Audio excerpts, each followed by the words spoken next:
are so excited to bring this assembly to you guys today. We have not had an assembly in over 2 years because of COVID. So this is special on many levels. Okay, so this is our first assembly in a long time. I'm judging by the way that it's taking you a while to get quiet to listen to me, that we need a little review of our assembly etiquette because it's been a long time. I know you're excited. So, just some reminders. Phones away. Do not be playing games and listening at the same time. Do not be Snapchatting and listening at the same time. This is an awesome opportunity that we have here. These guys deserve your full attention. Okay, so phones away and full attention up here. Side conversations, there's going to be some exciting things, so you guys want to say something to your neighbor, that's fine, but do it respectfully and make sure that you're quiet and not disrupting what's happening up here, like my radio. Okay, so today we are celebrating something really special about Nortojo High School. There is a Laker legacy here where we have 7 graduates from this tiny high school who have gone to become Olympians.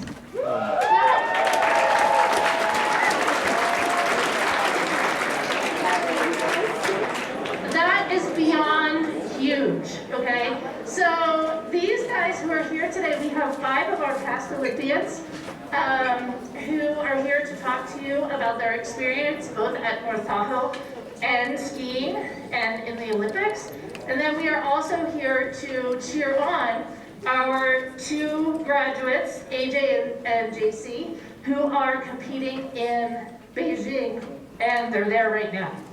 So we are super excited. This is an amazing opportunity for you guys to meet these guys and hear what their experience is. These guys went through Nortojo when it was really difficult to be a skier and a full-time student here.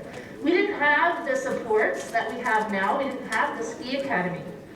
And it's because of them and their success and their ability to do what they've done that we responded, and we've now created a ski academy to support students who are achieving at high levels in the athletic world and to be able to have a comprehensive high school experience. JC and AJ were benefited from the ski academy, and I cannot ever talk about the ski academy without talking about the amazing support that Laura Delorier provides for all of our skiers.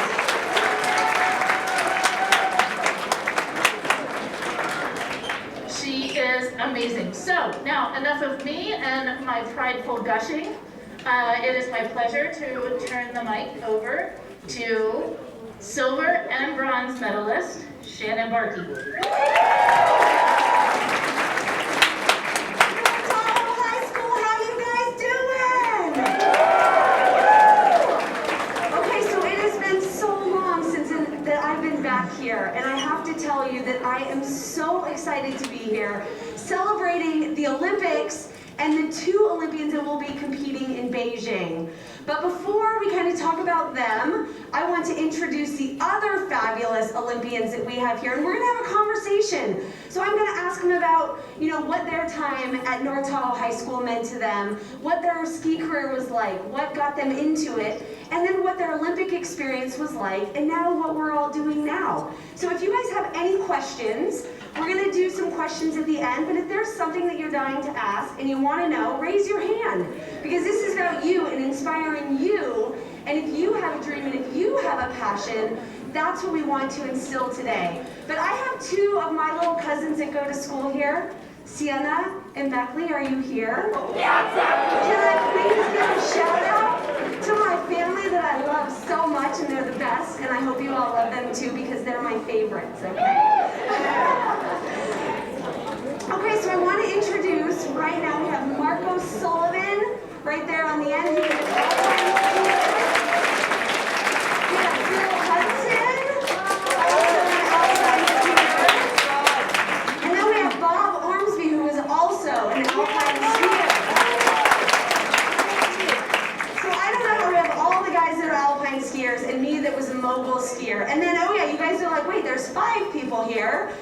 have to introduce my little brother. Right here, this is Scotty Barkley, and he was an aerialist in the Olympics. So he's going to be here with us. So he's on Zoom in his home in Park City, California, and he does have the best Olympic hat ever. So let's get this party started. I'm in charge of the questions and the PowerPoint presentation. So let me know if I forget a couple things. Okay, so we already talked about my introduction. All right, and now I'm going to talk to Bob.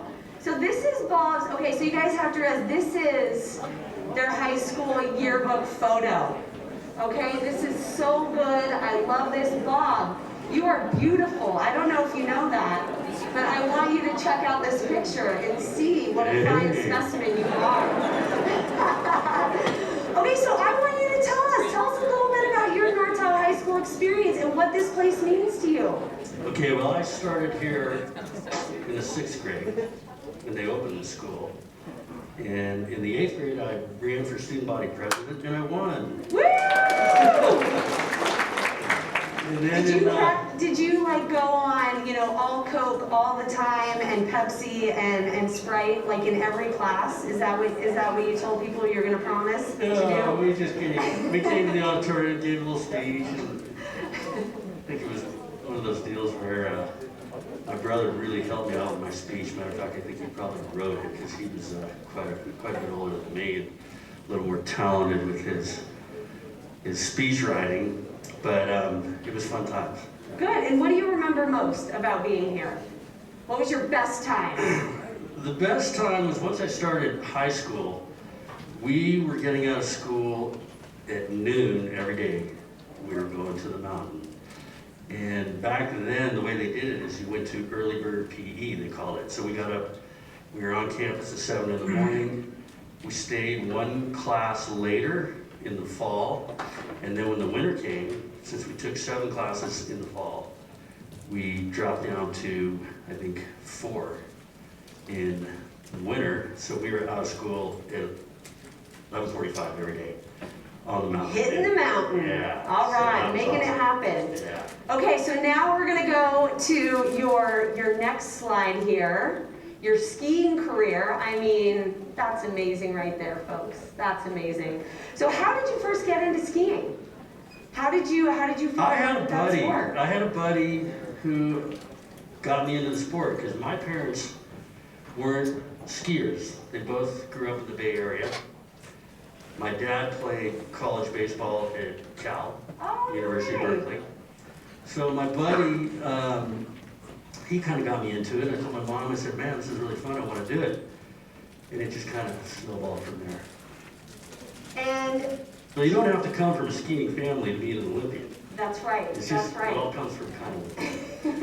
And what advice do you want to give any students today about, you know, if they love skiing and if they're into it, and how do they get to be as good as you were and make the Olympics? What's one piece of advice that you'd give them?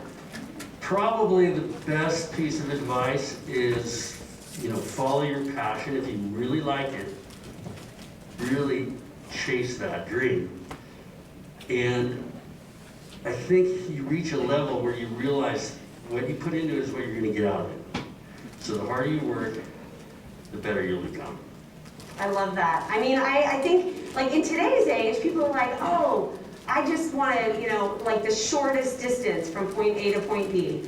And it's not like that as an Olympian. You have to work so hard, and every day is that grind and making sure that you do all the hard things to get there. That's the most important part. Yeah. And as you know, once you reach a certain level, you start thinking about, okay, what are my Austrian competitors doing right now halfway across the world? And that'll motivate you to train harder, because you know they're training hard. So you got to find inspiration where you can. Yep, absolutely. So now I want to move on to the Olympics. What was your Olympic experience like? What was it like? Give us the full picture here. Okay, mine was probably different than most people's. I had just finished the season, best season of my career. Really good timing. We're going into an Olympic year. I'm national champion, and I'm ranked first in the country in slalom, which is my best event. And in the off season, we were training in Oregon, and I was training in Bill and Marco's speed event, and we were training Super G. So I don't really do the speed events. I do slalom and giant slalom. This is giant slalom here. And the coach told me, he said, hey, you're really skiing well. Why don't you try to get a little air off the bump and work on your position in the air? So I did. As I flew through the air, my tips came up, and when I landed, something went wrong. And I thought, I just tore the toe piece out of my ski. So as I came to a stop, I kind of went off the run. I looked down, and in horror, my leg was broken. It was broken in half, not just, ow, it hurts. So right then I thought, there goes my Olympic dream, you know, and you don't want to put all your eggs in one basket and say, this is what I do. You want to say it's another race, but as soon as it's taken from you, you realize it's a lot more than that. So, as I laid in the snow, I took my ski off, pulled my foot around because I didn't want anybody to see this freakish break. And I remember looking at it thinking, wow, it looks better. If I can do that, if I can do that, maybe a doctor can fix it much better. So I made a conscious decision.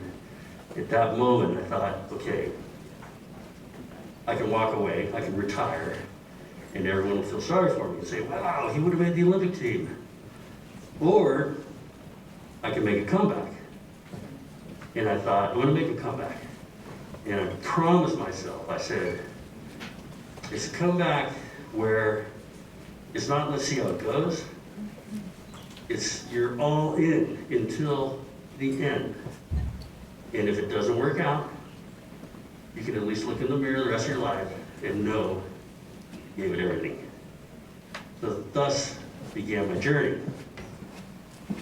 So I started, I saw my doctor, months passed, and this was Dr. Stedman, he was over in South Lake Tahoe.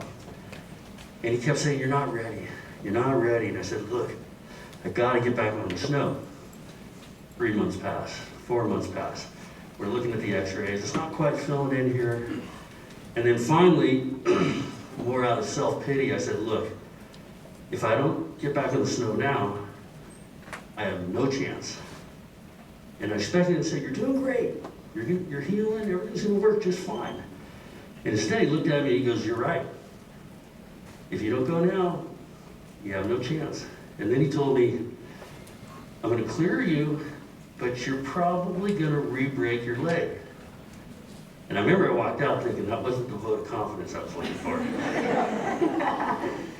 So, sometimes we've got that inside of us to know, right? Yeah, so it began, the journey began I had to build a special boot to support my leg. And when I came back, I was horrible. But I knew, given time, I would get back to where I was. And it came down to the 11th hour. We were in Europe, and it was raining, and they were canceling races. So the coach called me and he said, I need to talk to you in my room. So I went there optimistically thinking that he was gonna say, we're gonna name you to the Olympic team because you're so close and we have one spot that we can name under what they call a discretionary spot. Boy, was I wrong, because I walked in and he told me, he said, we're going home and you're not on the Olympic team. And so I walked out. Obviously this isn't the end of the story, or I wouldn't be here. Spoiler alert. Yeah, so Spoiler alert. I went back to my room and I got in the shower and I just cried. Because I was like, I'm so close. And then after I cried, I got out and I'm like, I feel better. I feel a lot better. And I was like, you know what, you made that promise to yourself that you were gonna take it to the end. Just take it to the end. So I went back to the coach's room and I said, look, they haven't named the Olympic team yet. We still have 2 or 3 weeks. I'm gonna stay and see, I'm just gonna take it to the end. And to my shock and amazement, he was really disappointed. Because I think he had a little different program where he was going to name the team, and he probably already told another guy who was on the team. But he also knew he couldn't make me go home. So I stayed, and they rescheduled 2 races. It kept raining. One of the races canceled, so I'm like, okay, I'm down to 1 shot. And I only needed 1 race, because they named the team based on your world ranking and your best result. So they rescheduled 1 race in Austria. The entire Austrian team was there, because they were still picking their team. You know, they're the strongest team in ski racing most of the time. And it was raining the day of the race. And I remember thinking to myself, I grew up in Squaw Valley, I've raced in the rain, that doesn't bother me. So. Isn't that funny, as Californians, we have a little advantage on everybody else. We ski in the rain. Yeah. So I got a good bib number, you know, my start number was number 4, and I remember thinking everything was lining up for me. And I was 3rd after the first run, and I thought, man, I could win this race. But I'm like, I don't need to win this race. I just need to be in the top 5. And I finished the 2nd run, 4th, and I was back on the Olympic team. That is awesome. Congratulations.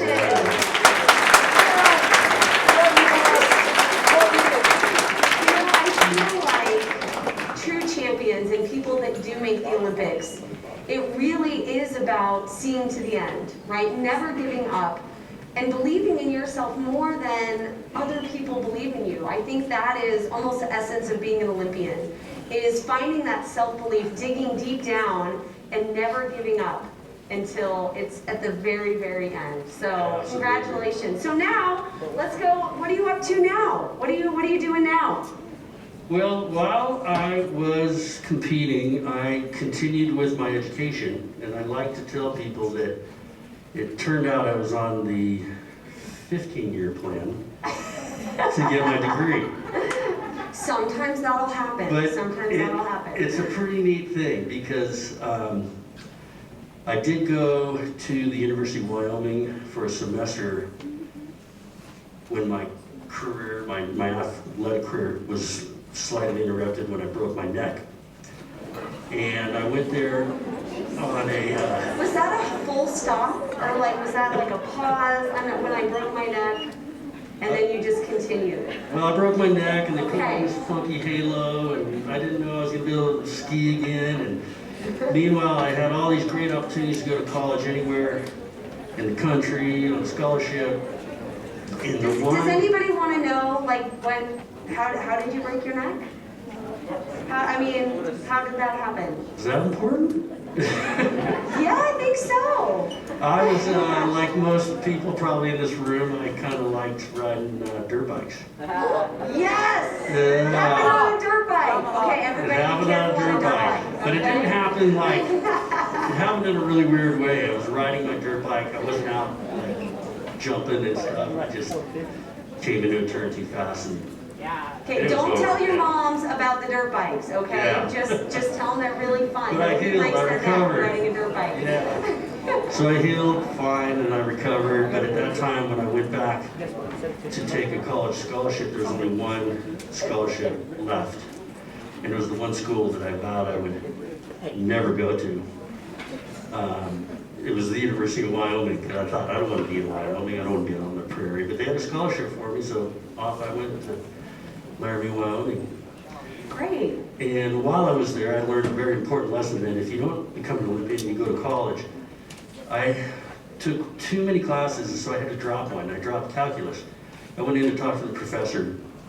He said, why you dropped my class? I said, well, for one, I'm not the strongest math student. And he said, okay, I'll sign your drop class. But he goes, you know what the key to getting straight A's is in college? He goes, it's really easy. Go to the library for 5 hours every day. And I remember I looked at him and I thought, that's kind of crazy, you know? He says, because you just go, you're going to study. But you can take a book, you can take a newspaper, you can do whatever you want. I thought that was kind of cool. If you want to be a doctor or a lawyer, you could do anything you wanted. Just go to the library, 4 or 5 hours a day. So I love that. That was a Okay, neat and on that experience. note, everybody, thank you, Bob. 5 hours a day. We're all going to go to the library. Thank you. And we will have you back up for some questions and answers at the end. But awesome, big round of applause for Bob.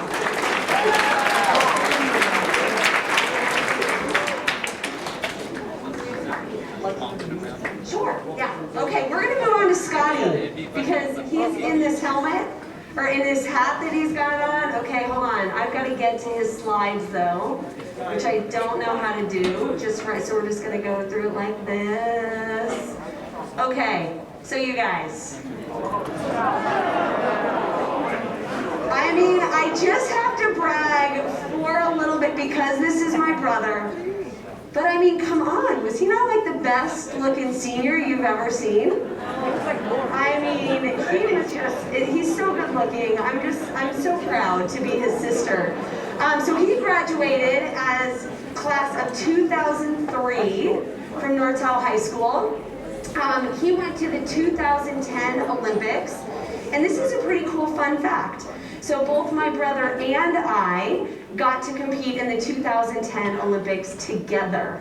So I was really, really proud to be able to have that moment, to walk into the closing ceremonies with my brother, that we had just competed together. And he was a freestyle aerialist, so he went off the jump 60 feet into the air, which is completely crazy. And our mom's back there. She's the best mom in the whole world. So, okay, so Scotty. Okay, so since he can't see me if I'm standing over here, I'm going to stand just right over here. But Scotty, I want you to tell all of these amazing students here at Nortojo High School what your experience was like here. Hey, what's going on, guys? Let's give him a hi. Give him a hey, Scotty! Pretty wild. We were just very lucky. I mean, you grow up in such a small town with such amazing mountains and everything around us. I basically grew up following my older sister, Shannon, around the mountains, and that was a pretty good base. If you can follow her down and keep up, you know, you're going to end up being pretty good. So, yeah, we were just very lucky growing up around here. So what do you remember most about your time in Nortojo? What do I remember the most about Nortojo? The homework. Tons of homework. Basically just being able to ski every day. I mean, we were just so lucky with the opportunities we had. We were 30 minutes down the road from Palisades and Alpine. So being able to work our schedules around skiing along with school and just being in the mountains every day, it was truly something special. And I remember you were the class clown. All the teachers were like, I love your brother. He's the class clown, but he needs to do the homework. I can't hear you. Yeah, exactly. He was a class clown for everyone. And still to this day, he really is. Okay, Scotty, so I just want to know, like, how can you tell everybody how you fell in love with this crazy sport that sends you off a jump that doesn't even look possible to hit into the air 60 feet while doing like multiple flips and twists? How did you do that? How did you fall in love with a sport like that? You know, I'm not too sure. I don't know why. I don't want to hit that jump anymore. But when I was a kid, it just looked so much fun. You see somebody doing a backflip over there and you think, oh, that looks pretty sweet, I can do that. So you just start learning and doing a backflip and adding a twist onto that and stuff like that. So, yeah, I mean, like I said before, we just grew up in such a place where you can ride up Siberia and see people doing backflips underneath the chair and you're just like, oh, I need to learn how to do that. And then before you know it, you learn enough skills and you're just one of the better skiers around. So yeah, it's pretty cool. Just being exposed to all the sports allowed me to do some flips. Can you do a backflip in that hat? What? Can you do a backflip in that hat? Of course. No, absolutely. You still got a backflip in the hat. So Depends on who the kids are talking smack, then that'll come out. So what did a day of training look like when you were on the U.S. ski team? Like, let's talk about summer training. When you guys were at the Utah Olympic Park and at the gym, what did a day look like for you? So for us, I live out in Park City now, and that's the closest place to Lake Tahoe where we had a training facility. And in the summer, all day long, we skied on a plastic facility. Like, you ski down a plastic slope and you hit a big jump into a swimming pool. And in that swimming pool, there's a bunch of pipes with air coming up, and it makes the landing quite a bit softer. So yeah, we would just hike upstairs all day long, and you would practice your flips. And you had to do so many into the water. How many stairs? You were allowed to compete it on snow. How many stairs, just to give you guys an idea, how many stairs up to the top of Mongo, which is like the huge 60-foot jump? How many stairs every single jump? It was over 125 steps. But the bummer was you're in soaking wet ski boots that you just pulled out of the swimming pool. So you're kind of soaking wet, wetsuit, dry suit, and heading upstairs. So many stairs, so many stairs. Well, I love it, Scotty. So now I want to move on to the 2010 Olympics. So you have kind of a crazy Olympic experience, and will you tell everybody about it? Mine wasn't your traditional Olympic experience. Unfortunately, the year of the Olympics, I didn't jump my best, and so I didn't qualify that high.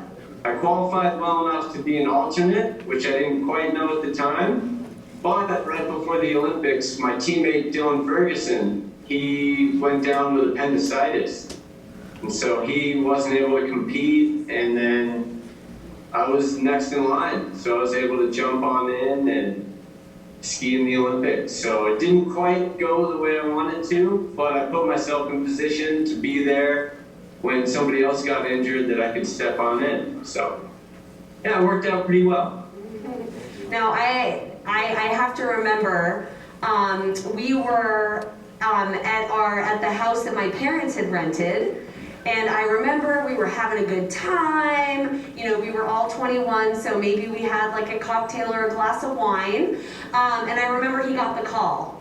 And they said, Scotty, Dylan just came down with appendicitis, you're in, you need to get down here and start training for the Olympics. And my brother was like, oh my gosh, set down his glass of wine and was like, okay, we're in, I'm going to the Olympics. And he got he got his uniform, and it was just such a cool moment to be a part of, to be there with him when he found out. So it was amazing, and my favorite memory was walking into the closing ceremonies with my brother. It was really, really special. So sorry to tell a little story about you, Scotty, but I just love you so much. Okay, so now, what about life after the Olympics? You actually went back to the next Olympics. So do you want to tell everybody about why you did that and what you were doing? Yeah, just after I was done skiing, I got invited for the opportunity to coach internationally. I coached the Swedish and Norwegian mogul program. I was their jump coach after years and years of jumping. So yeah, I got to move overseas a little bit and spend some time in Scandinavia. And I coached them through the last Olympics, which was really exciting. And then today, the Olympics just started, so I was able to keep an eye on them. Moguls was today, and 2 of the men already qualified for finals. So Woo! yeah, it was That's awesome. So awesome. move overseas, meet some other athletes, and still able to follow their careers.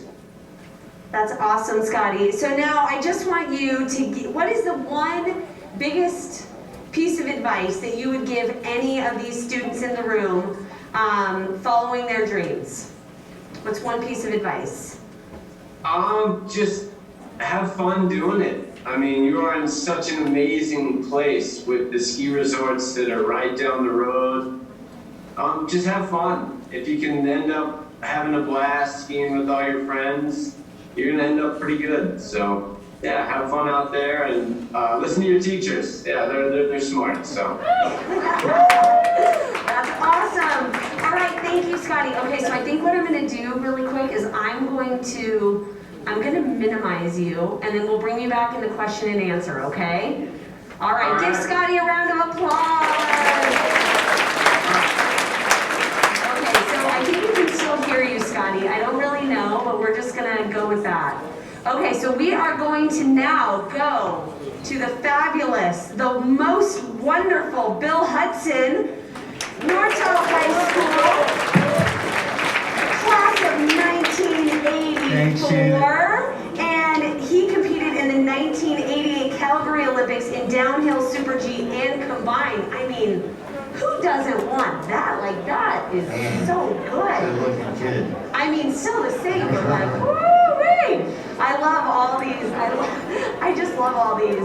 So tell us about your experience here at Nortojo High School. Well, the first thing I got to do is, I told my son I wouldn't embarrass him, so first thing I'm going to do. So I got to say, hey McCoy. He's probably, Where are you at? he's not here. He's like out in the hallway somewhere. He's embarrassed. My experience in Nortojo High was, even though I was super passionate about skiing and skiing a lot, certainly in the winter, missing a lot of school, it was pretty normal, really.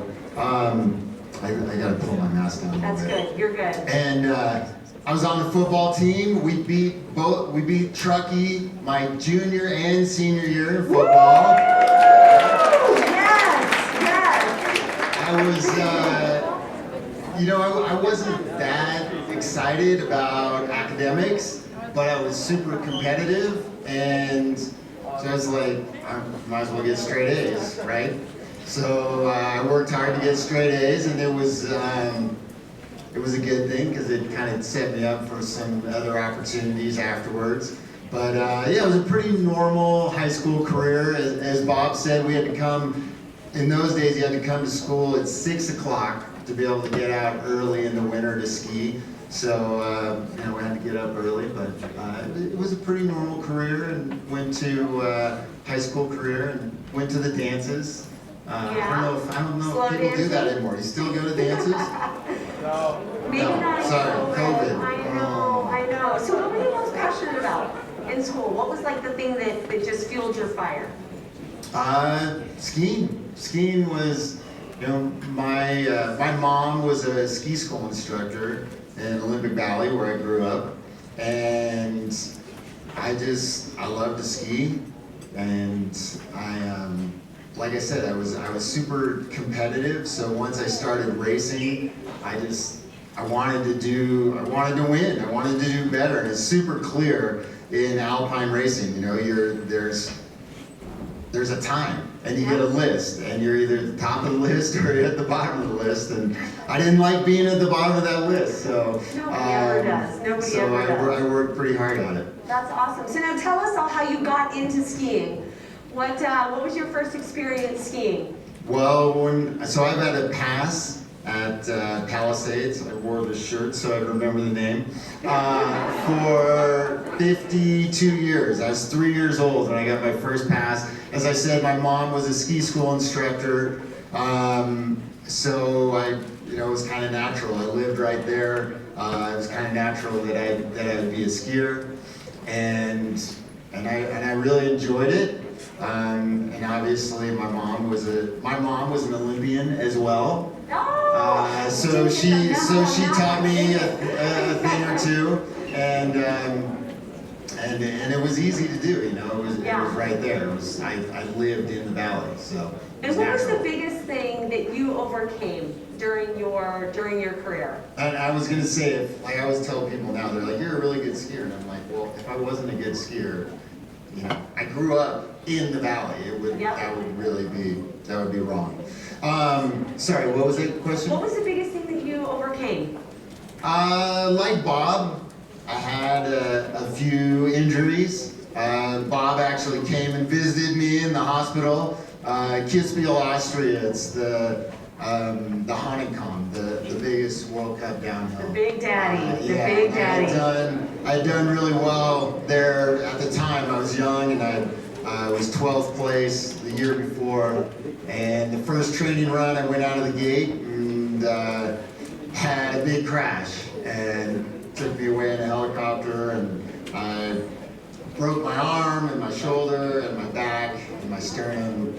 I was seeing double, messed up my kidney. It could have been worse, But we have 2 kidneys, right? So yeah, we're we good. got 2, so it was fine. Good, we're good. And I remember Bob visiting me in the hospital. He called my mom, he was talking to my mom on the phone, and she kind of knew I was hurt, but she didn't know how bad it was, and she said, oh, yeah, I just brushed his teeth for him. And she was like, oh my God, what is going on with my son? He can't even brush his teeth. But anyway, just coming back from those types of setbacks. I mean, unfortunately, that happens in sport, especially in downhill racing. And it took me a long time, like both mentally and physically, to be able to come back from that injury. It was really hard. Like, I don't know if I ever fully came back, but it was with a lot of work, as Bob was talking about with his injury, and just a lot of perseverance and determination. Yeah. Oh, it's so hard coming back from injury. So let's move on to the Olympics. What are you most proud of? Well, I think the fact that just knowing my mom was out in the stands during the opening ceremonies, watching and knowing how proud she was, that was pretty cool. Just knowing that. And it was interesting in Calgary in '88. Did it go off? It's back on. Okay. We actually, we were staying in, there was no hotels by the base of the ski resort, so we were staying in these little trailers, which was kind of funny. It wasn't the glamorous Olympics that you might think of, but it was a lot of hoopla. I mean, there was so many people, so much press, a lot of like autograph signing and stuff that I wasn't necessarily a big skiing star, so I wasn't necessarily used to. But so it was super fun experience. And I think of the experience that AJ and JC are having now is it's quite a bit different, I think, because there's nobody there. I was watching the downhill training run last night, and it was just weird. There's nobody there. But I think for the both of them, it could be, while a little bit sad that they're not going to have all that stuff going on, it could be a good thing for them competitively. I mean, they can really focus on their events and kick some butt. Yeah, I know. I think about that a lot, right? I think about like our experience where we had so many people there. But at the same time, we didn't have social media. So nobody could follow with us. We couldn't take a picture in the gate and share it with everybody and say, look at us, we're at the Olympic gate. Like, we didn't have that. So in a way, they're able to get so much, I think, people sharing their love, like, you've got this, you've got it, posting comments on their pages. And so maybe they are getting that, maybe not necessarily in the audience, but maybe on a personal level, seeing all the comments that go through their phone. So I don't know. Standing in the gate, I bet, is a little bit different, but maybe they're getting a different experience, They're getting a lot of well wishes. And yeah. I don't know. I wrote AJ. She hasn't written me back yet. Well, dang it. I don't know. She needs to get on it, right? So now, what are you doing now? What's after the Olympics? What's life looking like? Well, so Bob was on the 15-year plan. I was on the 10-year plan, actually. I went to Dartmouth College a year after high school, and then I made the U.S. ski team that year. So wait, those A's all paid off, right? That's how they paid it forward. Got to go to a good school, and then I ended up graduating from University of Utah 10 years later after I was on the U.S. ski team and Olympic team. And now I still live here, and I'm director of skier services at Palisades, Tahoe. So kind of a big deal. Kind of a big deal. Call me Mister. I get to ski a lot, it's kind of part of my job. My office is right there, so I can be doing emails and working away, and then just zip out on the mountain, take a few runs when it's good. And I really enjoy it. That's so good. So what is one thing that you learned in skiing that has really carried over into your life now? I think of it as just, it's got to be about the process and enjoying that process, because you never know how it's going to end up. I mean, you could get injured. You never know what's going to go wrong. You know, COVID could mess your whole deal up, whatever it may be. So you got to enjoy the process. And you know, I know we talk about it, working hard, but it's, I mean, for me, that was part of enjoying the process. Like I didn't, if I didn't work hard, I couldn't relax afterwards. So I think it's just going out there, doing your very best, and having fun doing it, because looking to have those dreams, whatever it might be, to be a doctor, or to, you know, be a World Cup soccer player or professional soccer player, whatever it may be, you got to have those dreams, but don't get too caught up in that end result. Yep, I agree. Awesome. Thank you so much, Bill. Yeah, sure. Awesome. Big round of applause.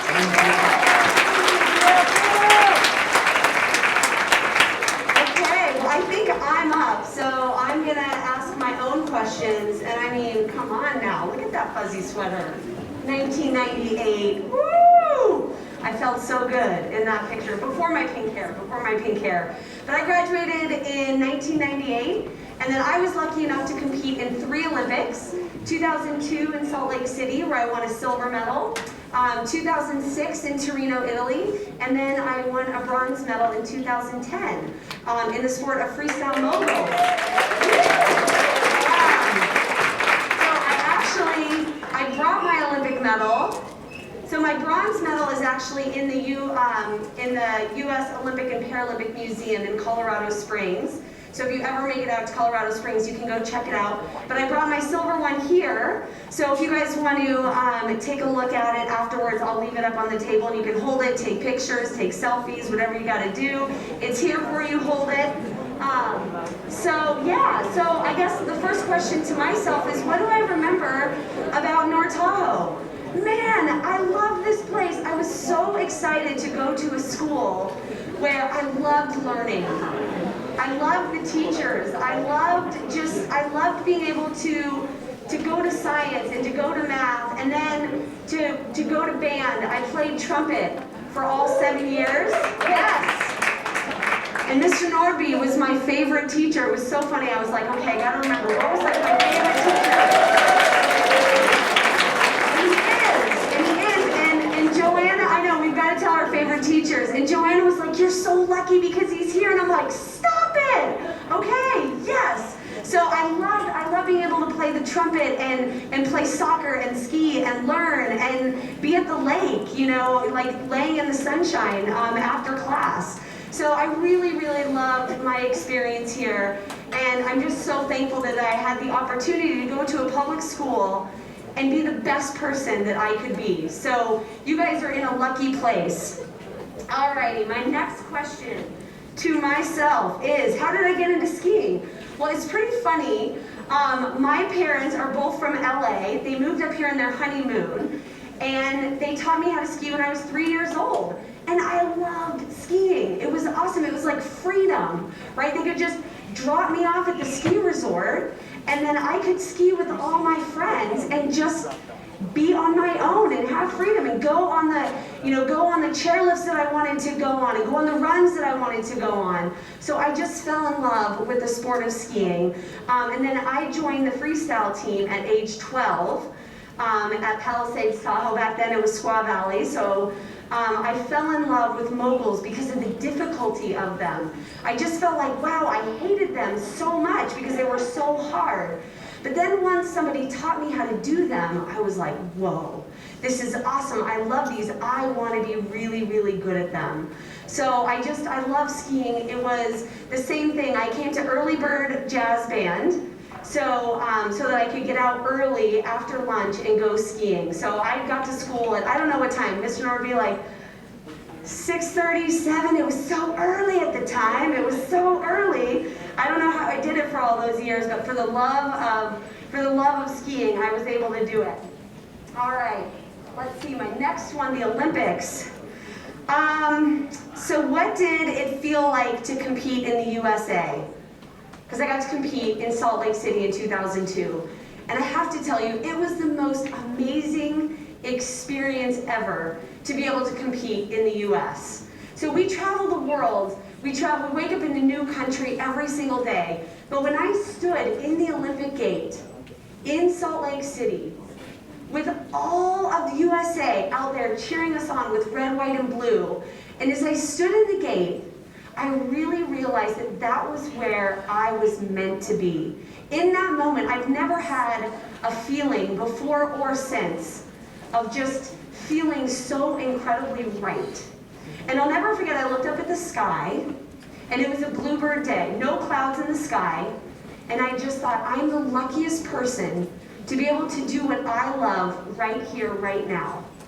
And then I looked at the mountains, and it was just these beautiful white mountains. And you know the snow where it almost looks like crystals? I just felt like that was the snow that was everywhere. And I looked at the crowd and my friends and my family and my coaches. And then I looked at the task at hand. In the starting gate to the finish line. And I had the task to do, but I knew that I was up for it because of the amount of training that I had put in. And in every competition that we enter, whenever they ask you, they say competitor ready. But in the Olympics, it's Olympian ready. And that caught me so off guard in those Olympics, because you don't think of yourself as like, oh my gosh, I'm this amazing Olympian. But when they asked you Olympian ready, I just knew that in that moment, I was so ready to be there. And to win an Olympic medal on home soil, and to be America's first medal in 2002 was something that I will never, ever, ever forget. And people always ask me, which medal is my favorite? And it's really hard, it's like choosing between your children. So I love my silver medal, right, because I won it on home turf, and it was just like the coolest, and like I said, I was meant to be there. But my bronze medal is probably the one that I'm most proud of, because it came after a broken jaw, 2 knee surgeries, shoulder surgery, a foot surgery, and lots of disappointments and failures in between. But actually, probably what I'm most proud of is not either of my medals. It's actually making the 2006 Winter Olympic Games, where I didn't win a medal.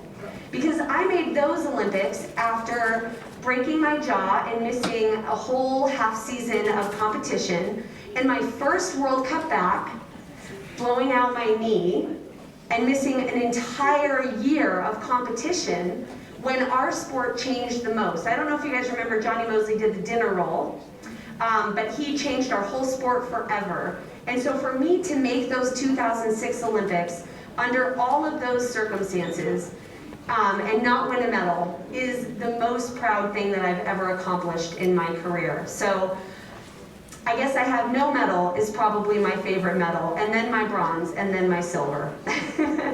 Okay, and now, what am I doing now? Well, gosh, I feel like I'm doing like a million different things. So I'm a mom, I'm married, I have 2 kids, and they're like the most awesome ever. Zoe is 8, and my little boy Tucker is 3, and he just skied his first double black diamond. Yeah, he's 3, so it's pretty awesome. I also just developed a women's empowerment program where I'm going to help women find their voice, stand tall in their own 2 shoes, and be unapologetically themselves. So I'm really excited to launch that, and hopefully in the near future we can have a high school program to help all the women in here be who they are and go after what they want and not be sorry about it. And then I do a lot of keynote speaking, which I love. I love being with people, so coronavirus has really just taken a lot of the wind out of my sails by not being with people. So it's really nice to see you. So that's me in a nutshell. And we have one other fabulous person, Marco Sullivan, and I just have to brag a little bit. So when we graduated, he graduated also in 1998, and in our high school yearbook, we were voted, him and I, as most likely to win an Olympic gold medal. So that's always fun. It's always a fun story.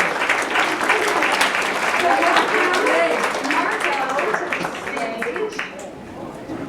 is the best. I mean, come on, he's dapper right there. Look at that good-looking guy. Class of 1998, and he has been to the most Olympics out of any of us. He went to 2002, 2006, 2010, and then 2014 in Sochi, Russia. So, woo! It was awesome. So what do you remember most about Nortojo? You know, I loved being a student here, and this morning I was actually digging through my bags, my Olympic bags of stuff, because at each of those Olympics I kind of kept one duffel bag full of memorabilia or whatever, and in one of the bags I found this towel from when I was on the football team here. Yeah! It says Laker defense, because I was on the football team. I played, I was a tight end and a linebacker, and just had the best time playing team sport. And I used to carry this towel around to remember, just to have pride in where I was from, and the feeling of being on a team and representing Tahoe. That brought me a lot of inspiration throughout my career. And so I kept this in my bag for all those years to remind me of going to school here and being from the Tahoe area. It's definitely a huge part of me, and I love it. I'm still here. Man, that is so good. Always remember where you came from, because that will be with you forever. It's gonna make me cry a little bit. That was awesome.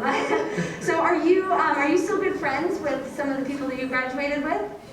Yeah, I still live here in town, actually right down the road on Watson. So stop on by. Stop on by. And have him make you breakfast. You know, surprisingly, a lot of people who I graduated with, you know, moved out of the area, but the ones who are still here, we appreciate it for the amazing things that it has to offer. And a few of my graduating classmates still are around, and you know, we're still tight talking about the old days. That's awesome. So how did you get into skiing? Like, similar story to all these guys. I grew up here. My mom worked in HR out at Squaw at the time, and my uncle was a ski coach, and they had me on snow. I think actually out in Homewood was my first time on snow when I was like 2 years old. But Me too. eventually graduated up to the big mountain and went through the whole program out there until I made the US ski team at 18 years old, right when I graduated from here. Was lucky enough to make the US ski team the next year, and then started traveling all over the world. That's awesome. So can you tell us your favorite Olympic experience? My favorite Olympics, my first one in 2002, they were out in Salt Lake, and you know, Salt Lake's only an 8-hour drive. I had a lot of family and friends who made the trip out there, and it was just so relaxed. I was 21 years old and made the Olympics at the last minute, and I was just so excited to be there. And I remember being in the start gate and having no pressure upon me. It was just so joyous to be in that moment, and ended up having a great run. I was the best American in the downhill. I got 9th place, and it was like just so surreal. And that I went to 4 or 3 more Olympics after that, but they all ended up being kind of skewed with different stories, different injuries, crashes. It never totally worked out the way I wanted it, but that first one was like so pure, and that'll always be my best memory from the Olympics. Oh, that's so good. That's so good. So now what are you up to now? You have lots going on. I'm still in the area, like I said. I run ski camps, race camps for kids called American Downhiller Speed Camps. I teach them to do what I did, downhill and super G, and try and go ski really fast and be safe and achieve the best you can on snow. And I coach part-time out at Palisades, and just still really involved in the whole ski racing world, and trying to make the local kids the best they can be. Oh, it's so good. So good. So is there any advice that you wish you knew when you were in high school? You know, guys, when I was your age, I played sports, and I did my homework, and I did all the things that kids do for fun. And I tried to do my best because I was competitive, but now as an adult looking back, it really pays off to just do hard things, like challenge yourself. Try and be your best at whatever you're doing, whether it's sports or in the classroom or horse around with your friends. Like really try and give your best effort, your best self. And you've heard all of us saying that today, but it's a recurring theme because it's the truth. You challenge yourself to be your best, set high goals, set high standards for yourself, and you will probably achieve those goals. When I was your age in high school, I wanted to win a World Cup downhill because I'd been inspired to do that, and ski racing was kind of my life, but I just wanted to win one World Cup. And I eventually did win a World Cup in 2008, but I won one, and I never won again. And I look back and I think, if my goals had been to be the best ever, to be a 10-time champion, maybe I could have achieved that, because I really believe that you set your sights on a goal and you will achieve that goal eventually. So don't back down from your goals and challenge yourself, work hard, have fun, and it'll happen for you. That's my advice. Oh, I love that. I love that. Thank you, Martha. Okay, so now, as you guys all know, wait, you already did, Scotty. Hold on. Okay, okay, and the reason we're here, right, is for these two Olympians that are going to be in Beijing. So awesome. Okay, so raise your hand. Who in the room went to school with these guys and remembers them? Yes. Okay. Cool. This is so exciting. Okay. So J.C. Schumacher and A.J. Hurt. It really hurts me that they're class of 2018 and 2019. They could probably be my children. But here we are. So we've got a message from. So we have a message from J.C. that he wants to tell you. What's up, Lakers? Just checking in here from Italy for my pre-camp before heading to the Olympics in Beijing. Super excited to be heading over there and representing Nortojo at the Olympics. It's been a lifelong dream of mine, so really can't wait to make it happen. But yeah, I just wanted to say hi to y'all, say thank you to all the teachers I've had, everyone at Nortojo who's helped get me here, and I just can't wait to rip it up for you guys and represent the Lakers on the world stage. So hope everyone's doing well and has a great winter, and yeah, go Lakers.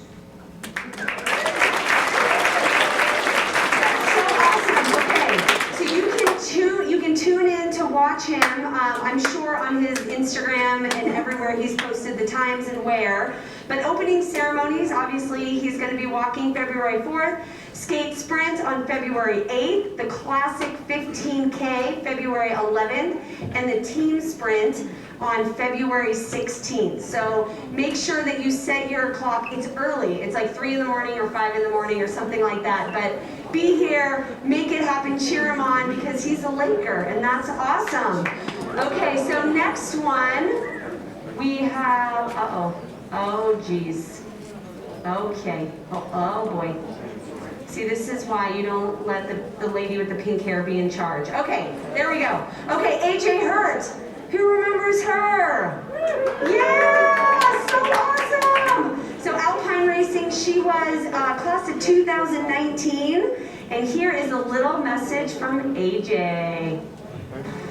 Hey Lakers, it's AJ. I'm in Italy right now training and racing.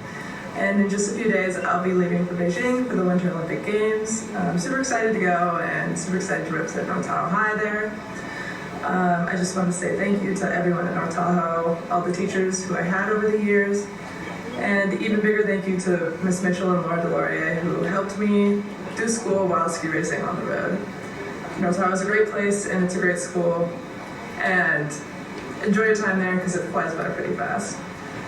And one last thanks to everyone in the Tahoe community who helped me get here and have felt all their support. And go Lakers!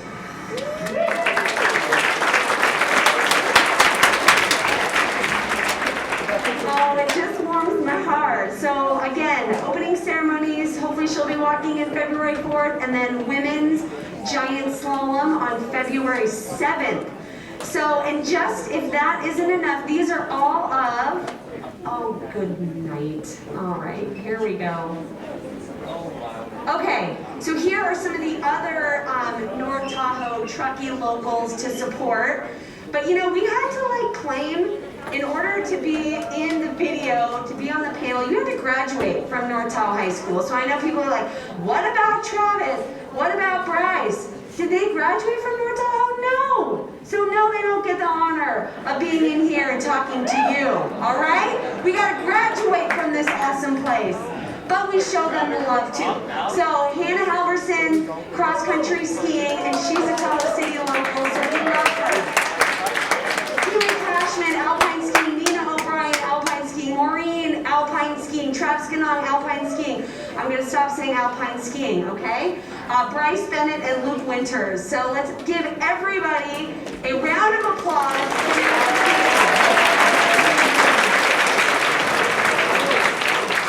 So I think we've gone over time, but do we want to do like maybe just 2 questions? 1 question? What do you think? Does anybody have a question that they're like dying to ask? Yes.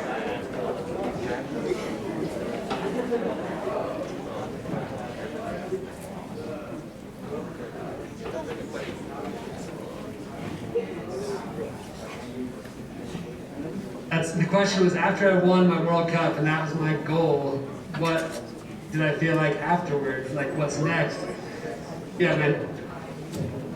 That's a great question because, you know, I kept racing for 8 more years. I never actually won again, but I was, you know, I wanted to win again. I was like working hard, trying to achieve those next goals, but I had injuries and I had just stuff that kept knocking me down, and I never achieved that pinnacle again. And you know, looking back, it was like a bummer that was the peak, even though I had several more years competing, and you know, my actual thoughts are not like totally clear. I'm sure I was still working towards trying to win again, but it just never worked out. And I guess that's why you really gotta like take every day for what it's worth, you know, and really keep striving toward those goals, and when you achieve them, don't take it for granted that it's gonna happen again,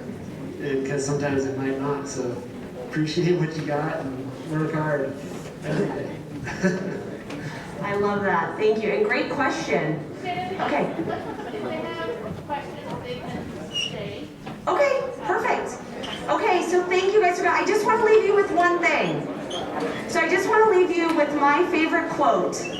And my quote is, the hard days are the best days because those are where champions are made. So when we feel like giving up and we don't feel like we can move forward, remember that, because that's what makes you who you are and how you attack your goals. So thank you guys so much for coming. If you want to see my